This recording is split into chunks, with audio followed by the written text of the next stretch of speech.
జోకులు ఏంటండి, నాన్సెన్స్. రఘురామకృష్ణరాజు గారు, కొంచెం ఆంధ్రప్రదేశ్ లోతుల్లోకి వెళ్దాం.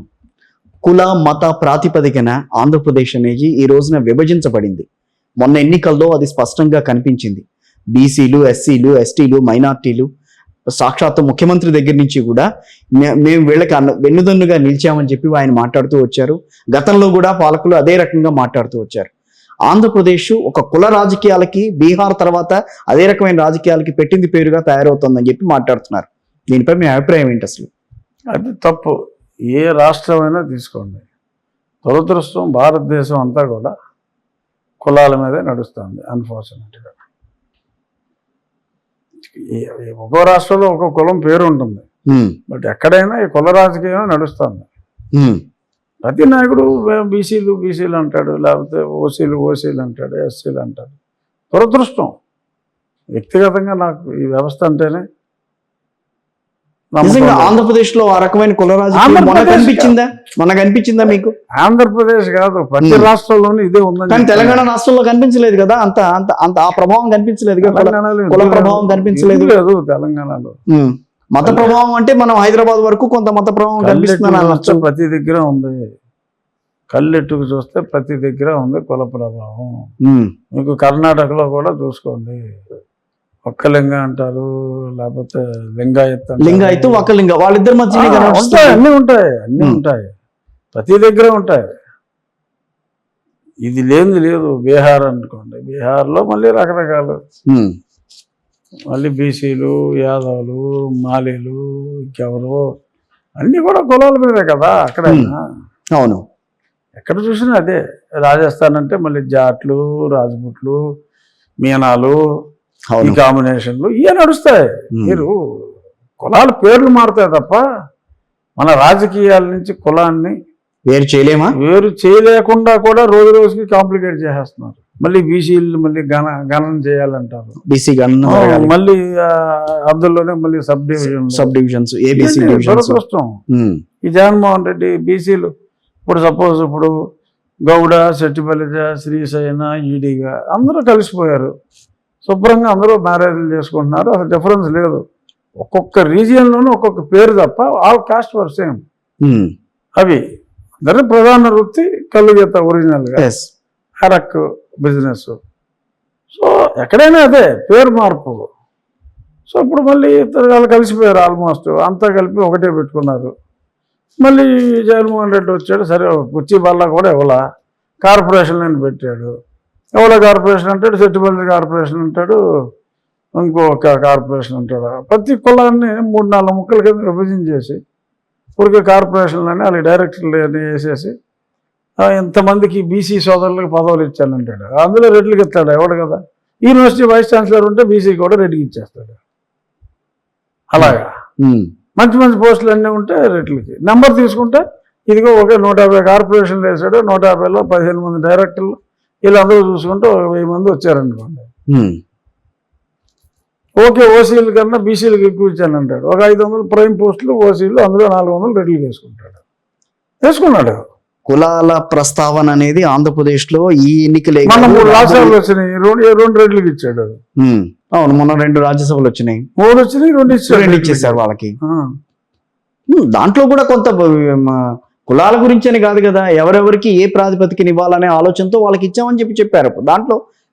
అదేనండి, అదే నేను అదే అడుగుతున్నానండి. అదే ఎక్కడ ఏంటి ఎందుకునే అంత అదే ఇక్కడ కాదు, ఎక్కడైనా కూడా రాజకీయాన్ని కులాన్ని డోంట్ డిఫరెన్షియేట్. ఆంధ్రప్రదేశ్ అంటున్నా, భారతదేశం అలా తయారైంది, అది దురదృష్టం అని చెప్తున్నా.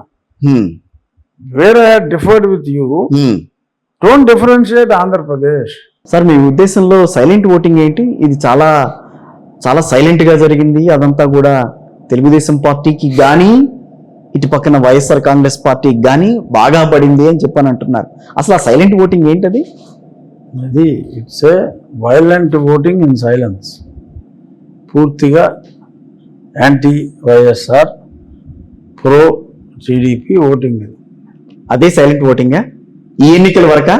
Violent voting with absolute silence అంటున్నా. ఏదో పదం బాగుంది, ఒకసారి మళ్ళీ చెప్పండి. Violent voting with absolute silence అంటున్నా. ఓకే, సో దాన్ని సైలెంట్ ఓటింగ్ అని అంటారా? అది మీరు నిర్వచించిందా? మీరు ఇప్పుడు అంటే నాకు ఐడియా వచ్చి చెప్తున్నా. మీరు సైలెంట్ ఓటింగ్ అన్నారు. అవును, నేను కాదు, అది violent voting with absolute silence అని. అందుకు నేను టీడీపీకి సంబంధించిన క్యాడర్, కూటమికి సంబంధించిన క్యాడర్ అంతా కూడా చాలా సైలెన్స్ గా ఉన్నారు. రాబోయేది మేమే అధికారంలో కన్నా కాన్ఫిడెన్స్ తోనా? అవును, పూర్తిగా. అటు పక్కనేమో జూన్ 9న మేము వైజాగ్ లో ప్రమాణ స్వీకారం చేయబోతున్నామని చెప్పి వైఎస్ఆర్ కాంగ్రెస్ పార్టీకి సంబంధించిన పెద్ద పెద్ద నాయకులంతా కూడా అక్కడ ఏర్పాట్లు కూడా చేసుకుంటున్నారు. బుక్ అయిపోయినట్ట. ఎవరు, నేను అందరు పెద్ద నాయకులతోటి మాట్లాడా, ఎవరో చేయట్లేదండి. అదేదో ఎందుకు వచ్చింది మరి ఆ మాట బయటికి? ఎందుకు వచ్చిందంటే మాట కాన్ఫిడెన్స్ ఉందని అంటున్నారు వాళ్ళు. వాళ్ళకున్న కాన్ఫిడెన్స్ తెలుగుదేశం పార్టీలో కనిపించట్లేదు, జనసేనలో కనిపించట్లేదు అని అంటున్నారు. మీలో కనిపిస్తుందా? ఇప్పుడు మతిలేని వాళ్ళ గురించి ఎన్నిసార్లు అడిగితే ఏం చెప్తాం? వాళ్ళు మతి లేక బుర్ర పాడైపోయి వాళ్ళు బుర్ర అని ఏడుస్తూ వాళ్ళ మొహాలు మీరు టీవీలో చూస్తే వాళ్ళ ముఖ చిత్రం మీకు అర్థమవుతుంది. మేము 5,000 పెట్టుకుంటున్నాం అంటున్నారు ప్రమాణ స్వీకారం. వాళ్ళు ఏడుపు మొహాలు చూస్తే అర్థమవుతుంది. సో ఏదో జాలేస్తుంది వాళ్ళు చూస్తే, వీళ్ళు కూడా పిచ్చోళ్ళు అయిపోయారంటారు బాబు. ఒక్కసారి మీ నుంచి నేను ప్రాంతాల వారీగా మీ అంచనా ప్రకారం వచ్చే ఓట్లు, అదే సీట్ల గురించి తెలుసుకోవాలని అనుకుంటున్నాను. విజయనగరం, శ్రీకాకుళం, విశాఖపట్నం, ఈ 3 జిల్లాల్లో తెలుగుదేశం పార్టీ అదే కూటమి ప్రభావం ఎంతవరకు ఉంది? మీరు ఎక్స్పెక్ట్ చేసే సీట్లు ఎన్ని? అక్కడ మీకు పాత శ్రీకాకుళం, విజయనగరం 9 సీట్లు. అవును, శ్రీకాకుళం 11 అండి. 11, 9, అది అక్కడికి 20 అయింది. విశాఖపట్నం 15, 35. ఆ 35లో మీరు కొంచెం ఏజెన్సీ ఏరియాలో ఒక 6 సీట్లు తీసేయచ్చు మాక్సిమం.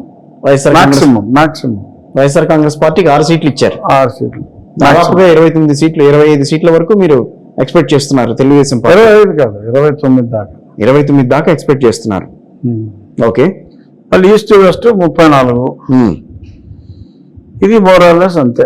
ఈస్ట్ వెస్ట్ ఒక 5 వేసుకోవచ్చు. ఈస్ట్ వెస్ట్ అంటే నేను ఒక క్వశ్చన్ అడుగుతానండి మిమ్మల్ని, ఒక చిన్నది, నేను ప్రిపేర్ అయింది. అది కూడా వైఎస్ఆర్సీపీ అధికారంలోకి రాకూడదు, వ్యతిరేక ఓటు చీలకూడదు అని పవన్ కళ్యాణ్ గారు ప్రతి వారాహి యాత్రలో కూడా మాట్లాడుతూ వచ్చారు. Stood by it. నేను కాదని వారాహి 1, 2, 3.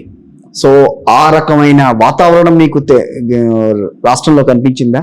అసలు ఊహకు అందనంత బాగా కలిసిపోయారు. ఇన్ఫాక్ట్ నేనే షాక్ అయ్యా. ఆ రేంజ్ లో ఉంది కోఆపరేషన్ బిట్వీన్ ద పార్టీస్. మొదట్లో కొట్టుకున్నారు కొంత, అవి సాధారణం అని అంటారు.